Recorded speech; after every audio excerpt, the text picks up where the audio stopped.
नमस्कार दोस्तों, मैं ज्योति आपका स्वागत करती हूँ आपके अपने YouTube चैनल उत्साह में। आज के वीडियो में हम हिंदी साहित्य इतिहास को समझने वाले हैं। ये विषय यूजी और पीजी के सेमेस्टर 1 में रहता ही है और हम ये कह सकते हैं कि हिंदी साहित्य के विद्यार्थियों के लिए ये प्रथम सीढ़ी है, जिसे आज हम इसे यहाँ पर विस्तार से समझते हैं, जो कि आपके एग्ज़ाम्स के लिए भी बहुत महत्वपूर्ण होने वाले हैं। तो विषय है हमारा साहित्य इतिहास लेखन। यहाँ पर आप देखिएगा, साहित्य इतिहास लेखन में जो शब्द है साहित्य इतिहास, ये दो शब्दों से मिलकर बना है। पहला साहित्य और दूसरा है इतिहास। साहित्य का अर्थ होता है, देखिए साहित्य जो शब्द है वो दो शब्द से मिलकर बना है, सा प्लस हित, यानी हित के सहित। तो हम ये कह सकते हैं कि जो भी रचनाएं वो उसका मूल जो है वो समाज का हित करना है, या फिर जिसे पढ़ने से हमें हमारा हित होता है, वो साहित्य की श्रेणी में आते हैं। और इतिहास, इति जोड़हास मिलकर बना है, जिसका अर्थ है ऐसा ही हुआ। तो हम इतिहास में ये बतलाते हैं कि ऐसा ही हुआ, जो भी घटी घटनाओं के बारे में बतलाते हैं प्रमाण के सहित। ये हुआ। साहित्य और इतिहास अलग अलग हमने समझ लिया। और जब हम साहित्य इतिहास की बात करते हैं तो हम साहित्य के इतिहास की बात करते हैं कि साहित्य में क्या क्या चीज़ें हुई हैं। हम विस्तार से बहुत सारी चीज़ें पढ़ते हैं, जैसे साहित्य के बारे में, जो भी रचनाकार हैं उनके बारे में, रचनाओं के बारे में पढ़ते हैं। जब रचनाएं रची जा रही थी उस समय की प्रवृत्ति को पढ़ते हैं। तो बहुत सारी चीज़ों को हम देखते हैं। और जब हम हिंदी साहित्य में साहित्य इतिहास लेखन की बात करते हैं तो हम ये बात करेंगे अभी कि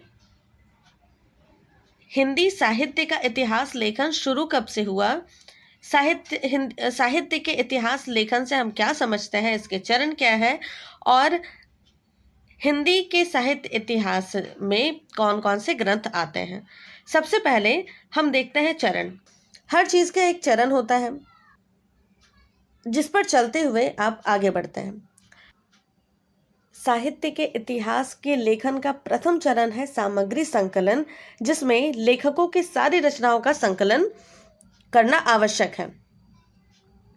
क्योंकि आप कुछ रचनाकारों की रचनाओं को पढ़कर, या फिर कुछ रचनाकारों की कुछ रचनाओं को पढ़कर पूरा आप अपने विचार कैसे व्यक्त कर सकते हैं, आप कैसे बतला सकते हैं कि उनकी प्रवृत्ति क्या है, या फिर उनकी रचनाओं के बारे में आप खुलकर नहीं बात कर सकते हैं, और वो सटीक बात नहीं हो सकती है, प्रमाणिक बात नहीं हो सकती है। तो सामग्री संकलन यानी लेखकों की सारी रचनाओं का संकलन होना चाहिए। दूसरा आपको ध्यान रखना है, जो भी साहित्य इतिहास लेखक हैं उनको वो सामग्री क्रमशः व्यवस्थित करते हैं। सामग्री को, जो भी रचनाएं मिली है उनको वो क्रमशः व्यवस्थित करते हैं, जिसका आधार होता है सबसे पहले कालक्रम अनुसार, काल के क्रम के अनुसार, समय के अनुसार वो करेंगे। उदाहरण के तौर पे हम ये देख सकते हैं कि कोई रचना 2001 में रची गई है, कोई रचना 2002 में रची गई है, 3 में रची गई है। इस तरह करके कालक्रम के अनुसार हमने व्यवस्थित कर लिया। फिर होता है विषय वस्तु के अनुसार। ये मनोविज्ञान पर लिखा गया है, नारी विमर्श की रचना है, कृषकों के जीवन से संबंधित है, तो विषय वस्तु के अनुसार। और फिर आता है प्रवृत्ति या विधा के अनुसार, यानी कहानी, नाटक, उपन्यास, ये सारी। और हम हिंदी साहित्य के इतिहास को जैसे पढ़ते हैं तो हम जो काव्य का जो इतिहास है, जहाँ पर हम लोग ये देखते हैं कि भारतेंदु काल आया, द्विवेदी काल युग आया, उसके बाद फिर आप छायावाद, प्रगतिवाद, ये सारी चीज़ें पढ़ते हैं। यही चीज़ आप कहानी में तो नहीं डाल सकते ना। यही चीज़ जो है छायावाद, कहानी से क्या संबंध। आप कहानी को प्रेमचंद युग, प्रेमचंद पूर्व कहानी ये देखोगे, प्रेमचंद युगीन कहानियाँ देखोगे, नाटक में प्रसाद को मूल में रखोगे, है ना। तो आप क्या है, अलग अलग विधा के अनुसार बांटेंगे, काल के क्रम के अनुसार बांटेंगे और विषय वस्तु के अनुसार बांटेंगे। फिर तीसरा चरण होता है साहित्य इतिहास लेखन में काल विभाजन, यानी समय निर्धारण। जो भी सामग्री इकट्ठी की गई है, जो भी सामग्री हमें मिली है, जो भी रचनाएं इकट्ठी की गई है, उसका काल विभाजन करना बहुत महत्वपूर्ण है। काल विभाजन का अर्थ हो जाएगा कि जिस भी प्रवृत्ति की रचनाएं हैं वो किस समय से किस समय तक की मानी जाए। और अंतिम जो है हमारा नामकरण करना। और नामकरण ऐसा होना चाहिए, नामकरण का भी आधार होता है कि या तो आप प्रवृत्ति के आधार पे लिख रहे हैं, यानी रचनाओं की प्रवृत्ति के आधार पे लिख रहे हैं, या फिर उस समय जो व्यवस्था थी, माफ कीजिएगा, उस समय जिस तरीके की रचनाएं, जिस विधा की रचनाएं, जिस शैली की रचनाएं अधिक हुई, वो हो सकता है। और ये चीज़ जो है आगे आप देखोगे कि बहुत सारी रचनाओं में इस तरह नामकरण अलग अलग विचारधारा को मानते हुए ऐसे किया गया है। तो यहाँ पर साहित्य इतिहास लेखन में चरण सामग्री संकलन, सामग्री क्रमशः व्यवस्थित करना और काल विभाजन, नामकरण हम देखते हैं। अब ये देखिए कि महत्व क्या है, हम साहित्य इतिहास क्यों पढ़ें, या साहित्य के इतिहास के लेखन की विशेषता क्या है, इससे हमें क्या सीखने को मिलता है।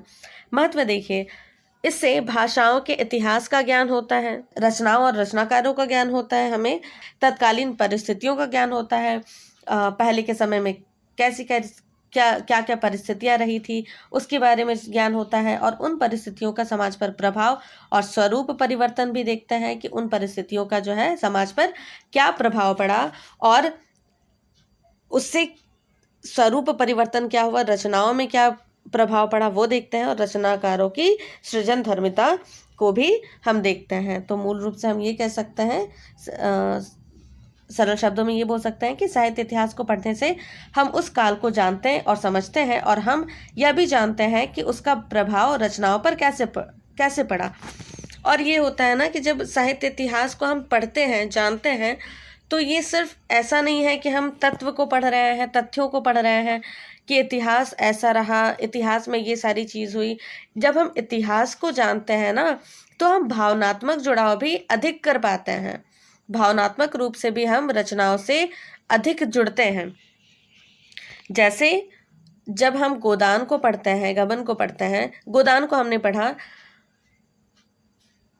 और रचना पढ़ के हमें लगा कि हाँ, ये रचना तो बहुत अच्छी है, होरी की कहानी बहुत सुंदर ढंग से प्रस्तुत की गई है, उससे भावनात्मक जुड़ाव तो होता है। साथ ही साथ जब हम इतिहास को देखते हैं कि उस समय तत्कालीन परिस्थिति में हमारे जो कृषक वर्ग थे उनके साथ क्या हो रहा था, उनकी व्यवस्था कैसी थी, उनकी स्थिति कैसी दयनीय थी, तब हम देखते हैं कि ये इतिहास में तो यथार्थ का चित्रण है, हम भावनात्मक रूप से अधिक जुड़ते हैं।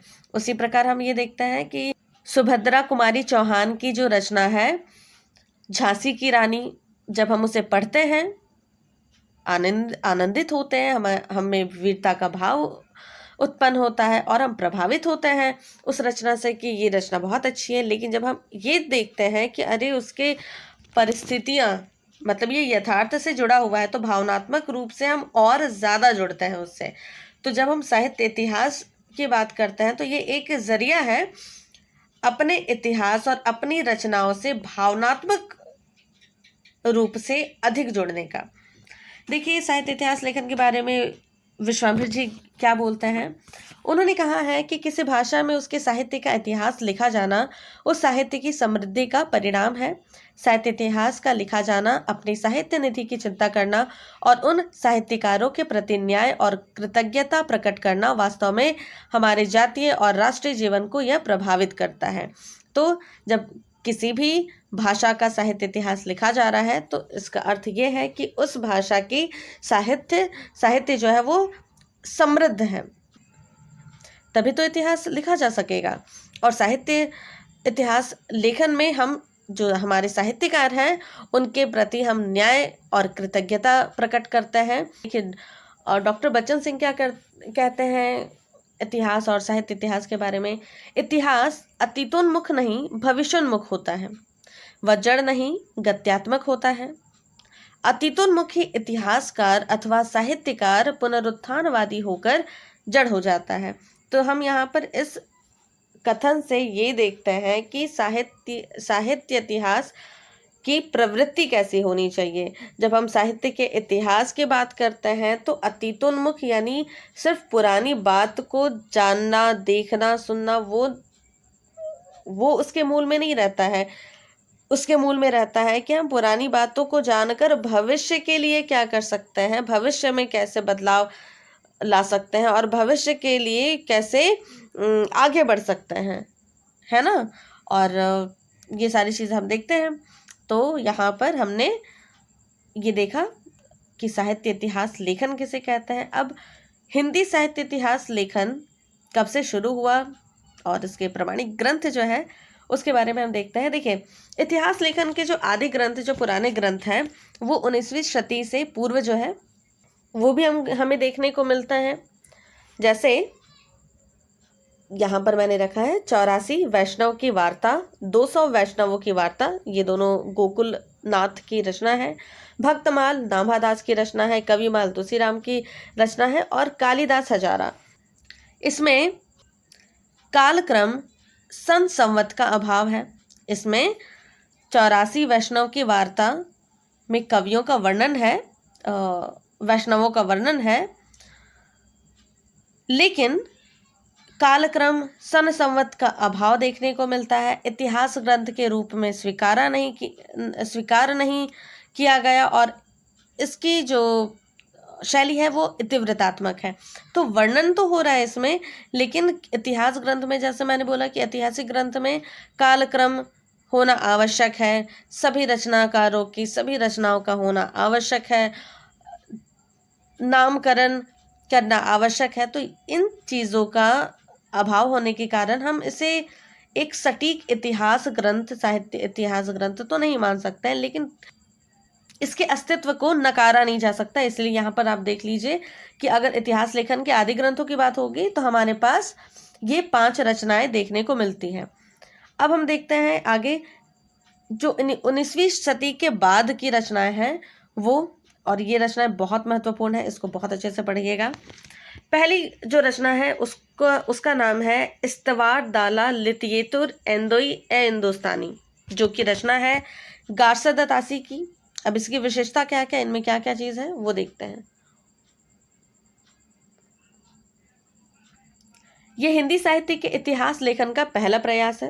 हिंदी साहित्य के इतिहास लेखन की जब बात करें तो ये रचना पहली रचना आती है। इसकी भाषा फ्रेंच थी। गारसद तासी एक फ्रांसीसी विद्वान है। इस ग्रंथ की भाषा फ्रेंच है। जो शैली है वर्णनात्मक है।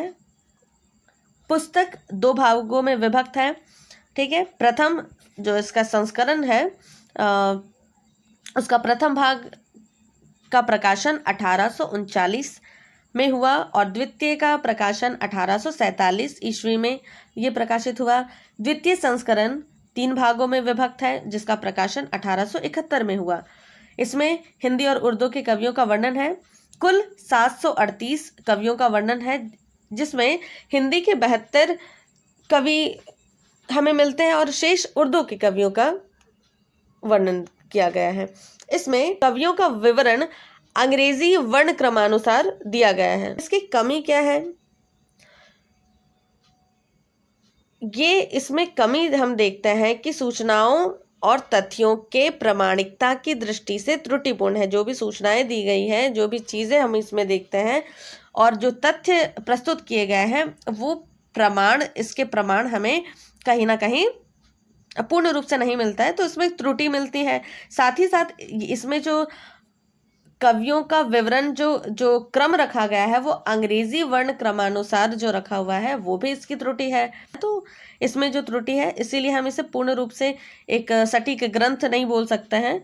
हाँ, लेकिन हिंदी साहित्य इतिहास का पहला प्रयास जो है ये गारसद तासी की रचना को ही जाता है। फिर दूसरी जो रचना का नाम देखते हैं, हम देखते हैं शिव सिंह सरोज, जो कि रचना है शिव सिंह सेंगर की। इसका प्रकाशन 1883 में हुआ था। इसमें 838 कवियों का जीवन चरित्र दिया गया है तथा उनकी कविताओं के उदाहरण दिए गए हैं। इसमें कमी क्या है? देखिए यहाँ रेड में मैंने नोट किया है। इसमें कमी क्या है कि इसमें वर्णन विश्वसनीय नहीं है, प्रामाणिकता, तो इसमें भी प्रामाणिकता की कमी है। और साथ ही साथ यहाँ पर आप देखोगे कि कविताओं के उदाहरण, थोड़े से उदाहरण से इतिहास ग्रंथ, साहित्य के इतिहास ग्रंथ जो है वो उसे पूर्ण कैसे मानेंगे। तो यहाँ पर भी ये जो है इसमें भी हमें कमी मिलती है, लेकिन ये भी एक महत्वपूर्ण रचना के रूप में हम देखते हैं। एक याद रखिएगा कि जितनी भी रचनाएं मैं अभी बता रही हूँ और आगे बताऊंगी, उसमें जो इसका प्रकाशन वर्ष है वो, और इसमें कितने कवियों का जीवन चरित्र, कितने कवियों का वर्णन है, वो जरूर देख लीजिएगा। आगे बढ़ते हैं।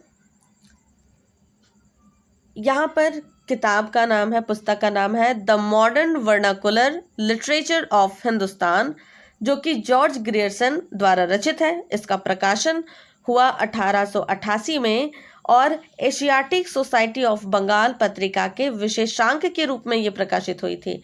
इसकी भाषा अंग्रेजी है। इसमें क्या है? रचनाकारों, रचनाओं का कालक्रम से उद्घाटन तथा उनकी प्रवृत्तियों को स्पष्ट किया गया। ग्रंथ विभिन्न काल खंडों में विभक्त है। प्रत्येक अध्याय काल विशेष का सूचक है और 16वीं से 17वीं शताब्दी के युग भक्ति काल को हिंदी काव्य का स्वर्ण युग कहा है। ये बहुत महत्वपूर्ण है, इसको याद रखिएगा। जॉर्ज ग्रियर्सन ने भक्ति काल को स्वर्ण युग कहा है। ये ऑब्जेक्टिव क्वेश्चंस में बहुत पूछा जाता है और लॉन्ग क्वेश्चन में भी आप ये नोट जरूर कर लीजिएगा। अब इसकी कमी क्या है? यहाँ पर सबसे पहली कमी जो है ये देखिएगा, इसकी भाषा जो है वो अंग्रेजी है। आप हिंदी के साहित्य के इतिहास को लिख रहे हैं अंग्रेजी में, ये पूर्ण रूप से सटीक नहीं हो सकता है। दूसरी बात है कि इसमें जो है वो जितना भी वर्णन किया गया है उसे सटीक नहीं उतना माना गया है। इसे भी विद्वानों ने पूर्ण रूप से स्वीकृत नहीं किया, लेकिन ये एक बहुत महत्वपूर्ण रचना है। और आगे देखते हैं। अगला जो ग्रंथ है वो है मिश्र बंधु विनोद, जिसकी रचना मिश्र बंधु द्वारा किया गया था। जब हम बात करते हैं मिश्र बंधु की, तो उसमें गणेश बिहारी, श्याम बिहारी और सुखदेव बिहारी मिश्र आते हैं। इसको आप GSS याद रखिएगा। मिश्र बंधु में गणेश बिहारी, श्याम बिहारी और सुखदेव बिहारी मिश्र। उन्होंने मिश्र बंधु विनोद नाम की रचना की। ये जो है 4 भागों में विभक्त है। प्रथम 3 भाग का प्रकाशन 1913 में हुआ और चौथे भाग का प्रकाशन 1934 में हुआ। इसमें 4591 कवियों का वर्णन है। इसको 8 कालखंड में विभक्त किया गया। कवियों के साहित्यिक महत्व और साहित्य के विभिन्न पहलुओं पर बात की गई है। अब इसकी कमी क्या है कि यहाँ पर जो है ना 8 कालखंड में विभक्त है, तो ये बहुत ज़्यादा, इसके जो कालखंड है वो बहुत ज़्यादा किए गए हैं और ये थोड़ा उलझा हुआ सा लग रहा है ना। तो इसमें बहुत अधिक कालखंड विभक्त किए गए हैं। और आगे देखते हैं हम। फिर रचना जो आती है, जो बहुत महत्वपूर्ण रचना है, वो है हिंदी साहित्य का इतिहास, जो कि डॉक्टर रामचंद्र शुक्ल के द्वारा रचित है। और ये हिंदी साहित्यिक इतिहास का सबसे सटीक और सबसे प्रामाणिक ग्रंथ जो है वो कहा जाता है। हिंदी साहित्य का इतिहास का प्रकाशन 1929 में हुआ। नागरी प्रचारिणी सभा द्वारा प्रकाशित हिंदी शब्द सागर की भूमिका के रूप में हिंदी साहित्य का विकास के नाम से 1929 में प्रकाशित हुई। ये याद रखिएगा कि हिंदी साहित्य का इतिहास किस नाम से, प्रथम जो है वो किस नाम से प्रकाशित हुआ था, वो है हिंदी साहित्य का विकास। वो भी पुस्तक के रूप में नहीं, ये हिंदी शब्द सागर के भूमिका के रूप में प्रकाशित हुई। इसमें 1000 कवियों और लेखकों का वर्णन है। हिंदी साहित्य का प्रथम व्यवस्थित इतिहास है। 900 वर्षों का इतिहास इसमें हम देखते हैं और 4 कालखंड किए गए हैं, जिसे विस्तार से हम पढ़ेंगे, जिसमें आप पढ़ोगे वीरगाथा काल, भक्ति काल, रीति काल और गद्य काल। प्रवृत्ति के आधार पर नामकरण किया गया है। कवियों का जीवन परिचय है, रचना साहित्य तथा अवदान का भी वर्णन है और व्यवस्थित काल विभाजन है। इसमें कवियों का परिचयात्मक वर्णन मात्र नहीं अपितु साहित्यिक वर्णन है।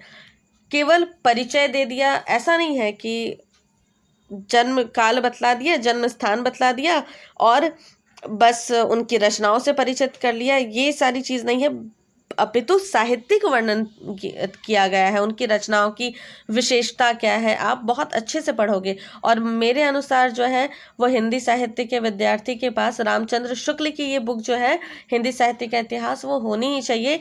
आप यूजी में चले जाइए, पीजी में चले जाइए, आप यूजीसी नेट की तैयारी कीजिए, ये बहुत ही महत्वपूर्ण पुस्तक है आगे के लिए भी। तो ये हम देखते हैं और विशेषता ये भी देख लेते हैं कि इसमें इन्होंने जो है भक्ति काल को 4 भागों में बांटा। सर्वप्रथम ये शुद्ध दार्शनिक एवं धार्मिक आधार पर इन्होंने प्रतिष्ठित किया है। ठीक है, तो भक्ति काल को इन्होंने निर्गुण, सगुण, ज्ञान मार्गी और प्रेम मार्गी जो धारा है, जिसको हम भक्ति काल को जब हम पढ़ेंगे तो और विस्तार से इसके बारे में जानेंगे। तो इनका जो काल विभाजन है वो भी बहुत सटीक रहा। अब इसकी कमी के रूप में हम ये देखते हैं कि 1929 के बाद का महत्वपूर्ण साहित्य इसमें है ही नहीं, क्योंकि इसका प्रकाशन 1929 में हो गया और उसके बाद का साहित्य इसमें हमें देखने को नहीं मिलता है, जो कि आज़ादी के बाद आप देखिएगा 1929 के बाद अगर आप देखिएगा प्रगतिवाद, प्रयोगवाद, इन सभी चीज़ों का वर्णन इसमें नहीं है। तो हम ये बोलेंगे कि 1929 से पहले जो साहित्य का वर्णन है वो तो बहुत अच्छा है, लेकिन 1929 के बाद के साहित्य इसमें नहीं है, साहित्य का वर्णन नहीं हो पाया, जो कि इसकी कमी हमें देखने को मिलती है। अब आगे देखते हैं कि हिंदी साहित्य की भूमिका, जो रचना आती है, जो महत्वपूर्ण रचना है हिंदी साहित्य की भूमिका, हिंदी साहित्य का उद्भव व विकास, हिंदी साहित्य का आदिकाल, जो कि हजारी प्रसाद द्विवेदी की रचना है। यहाँ पर देखिए, हिंदी साहित्य की भूमिका का प्रकाशन 1940 में हुआ। हिंदी साहित्य का उद्भव व विकास प्रकाशन 1952। हिंदी साहित्य का आदिकाल 1952 में प्रकाशित हुई। फिर हिंदी साहित्य का आलोचनात्मक इतिहास, जो कि राम कुमार वर्मा की रचना है। हिंदी साहित्य का इतिहास विश्वनाथ प्रसाद मिश्र की रचना है। साहित्य का इतिहास दर्शन नलिन विलोचन शर्मा की रचना है। हिंदी साहित्य का इतिहास डॉक्टर नागेंद्र और डॉक्टर हरदयाल की रचना है। तो हम अन्य रचनाओं को भी यहाँ पर देखते हैं, लेकिन हम इन सभी ग्रंथों में ये देखते हैं कि कहीं ना कहीं इन्होंने रामचंद्र शुक्ल के द्वारा जो काल विभाजन है उसमें ही थोड़ा बदलाव करके अपने विचार को डालकर अपने काल विभाजन, अपने नामकरण को डालकर लगाकर जो है अपने तर्कों के साथ जो है उसको प्रस्तुत किया है। लेकिन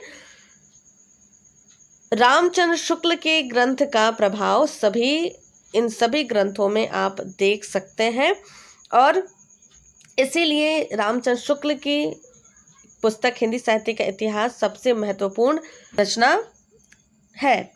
और हमने यहाँ पर देख लिया और इन पुस्तकों के बारे में और विस्तार से हम पढ़ सकते हैं। तो हमने इस वीडियो में अपना टॉपिक जो है वो विषय पूरा कर लिया है। कालखंडों के बारे में हम और अपने अगली वीडियो में देखेंगे और मेरा प्रयास रहेगा कि आपके एग्ज़ाम्स के लिए मैं जल्दी वीडियो, जो महत्वपूर्ण टॉपिक है आप लोगों के लिए, जो महत्वपूर्ण विषय है आप लोगों के लिए, उसके वीडियो मैं आपके लिए बनाऊं। ये वीडियो आपको कैसी लगी आप हमें कमेंट के माध्यम से ज़रूर बतलाएं। अगर वीडियो अच्छी लगी हो तो इसे लाइक करना ना भूलें। ऐसी वीडियो के लिए हमारे चैनल को सब्सक्राइब कीजिए और वीडियो को शेयर कीजिए। आज की वीडियो में इतना ही, मिलते हैं अगली वीडियो में। धन्यवाद। जय हिंद। पढ़ो उत्साह के साथ।